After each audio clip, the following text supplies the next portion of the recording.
100 kilometre रस्त्यासाठी 1,500 कोटी 1600-1700 कोटी रुपये खर्च केले। रस्ता कसा झाला? त्याच्यावर टोल बसवले। 100 किलोमीटर साठी जर 1600 कोटी जर खर्च झाले असेल तर एका किलोमीटर साठी किती खर्च झाला? 16 कोटी रुपये। आणि खरंच 16 कोटी रुपये एका किलोमीटर साठी खर्च होतात का? कधी तपासून बघितलंय का? नाही बघितलं। ते आपलं काम नाही म्हणतो आपण, आणि इथंच आपण चुकतो।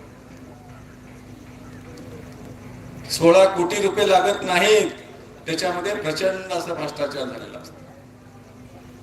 निमूटपणाने आपण हा सगळा भ्रष्टाचार आपण खपवून घेतो आणि परत त्यांनाच मत देतो। त्यांनी चांगला रस्ता बांधला म्हणून त्यांना मत देतो। हे खरं आहे का? मग भ्रष्टाचार कुणी केला म्हणून आपण ओरडतो, भ्रष्टाचाराला खतपाणी घालणाऱ्यांच्या नावाने ओरडतो, आपण भ्रष्टाचाराच्या विरुद्ध आवाजच उठवत नाही। ही पण आपली पण थोडीफार चूक आहे।